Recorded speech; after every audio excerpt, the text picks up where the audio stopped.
Syekhul Islam berkata dalam Al-Aqidah Al-Wasithiyahnya, as-sirat atau titian itu dipancangkan di atas punggung neraka jahanam. Jadi tepinya yang satu di tepi neraka, ujung sirat itu, yang satunya di ujung neraka, satunya di pintu surga. Jadi diletakkan sepanjang neraka jahanam. Ia adalah jembatan di antara surga dan neraka. Manusia akan melewati di atas jembatan tersebut sesuai dengan kadar amal mereka. Mudah dan sulitnya, cepat dan lambatnya melewati jembatan tersebut sesuai dengan kadar amal-amal mereka ketika di dunia. Di antara mereka ada yang melewati secepat pandangan mata, jadi seperti kerdipan mata. Di antara mereka ada yang melewati secepat kilat. Di antara mereka ada yang lewat seperti tiupan angin yang bertiup kencang. Di antara mereka ada yang melewati titian itu seperti kuda pacuan.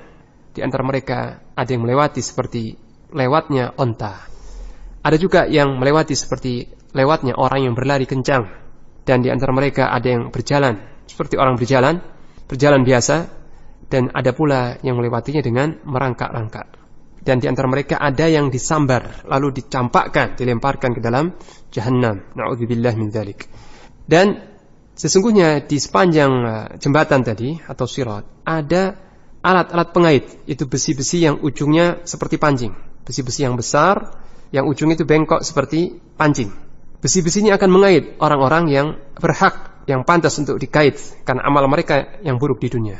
Dan siapa yang dikait oleh besi ini, ada yang sebagiannya tergores, tapi enggak jatuh. Tapi ada juga yang terkait kemudian jatuh dan dilemparkan ke dalam neraka jahanam.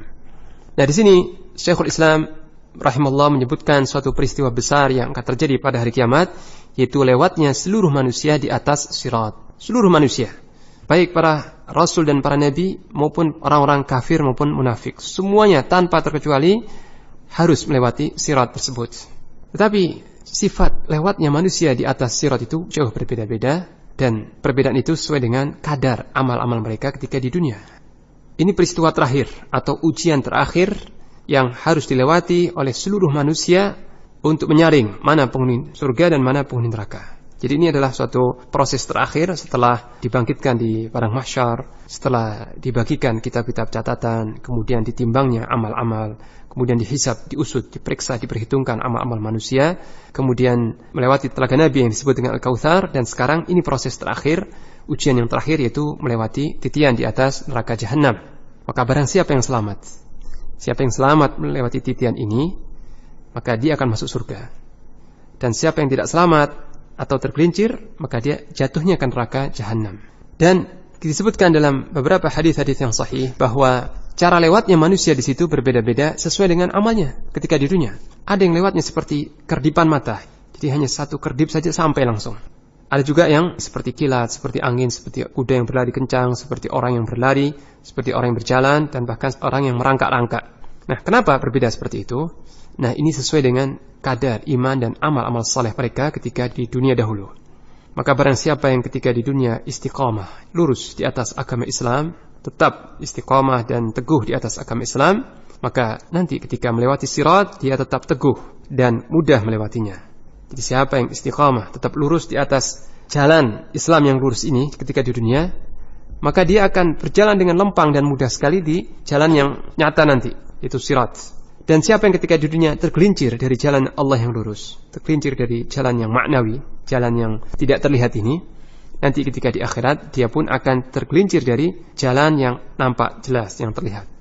Nah, di kanan kiri sirat ada kalalib, itu besi-besi yang ujungnya bengkok seperti pancing itu. Dan besi-besi ini diperintah oleh Allah untuk mengait siapa saja yang pantas untuk dikait. Itu disebabkan oleh amal-amal mereka yang buruk atau dosa-dosa yang mereka lakukan ketika di dunia. Berkata Ibnu Hajar Al-Asqalani rahimahullah bahwa yang membuat manusia bisa terkait oleh besi-besi yang bengkok itu ya, dari kanan atau dari kiri, tergores atau terkait dan jatuh ke neraka, itu karena ketika di dunia mereka juga tersambar, terbelokkan atau disambar oleh syubhat, hal-hal yang meragukan ataupun syahwat yang haram, sehingga ia berbelok atau menyimpang dari jalan Allah yang lurus.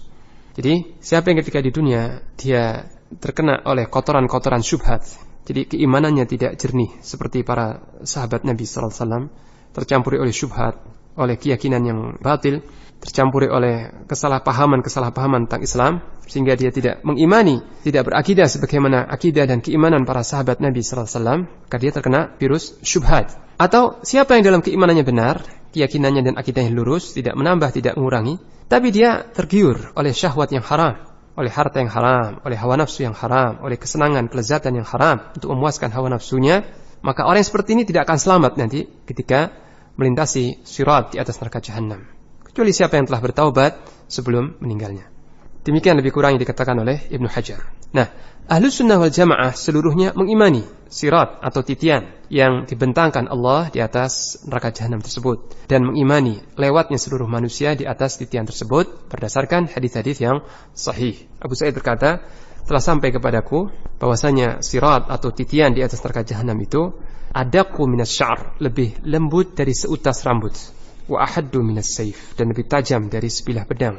Dan sesungguhnya titian itu sangat gelap dan licin, menggelincirkan. Ujian yang terakhir, melintasi sirat di atas neraka jahanam. Semoga Allah SWT menyelamatkan kita semua dan kaum muslimin dari perkara-perkara yang besar serta ujian-ujian yang berat di hari kiamat kelak, dan memasukkan kita semua ke dalam surga Allah dengan karunia dan rahmatnya. Demikian, wassalamualaikum warahmatullahi wabarakatuh.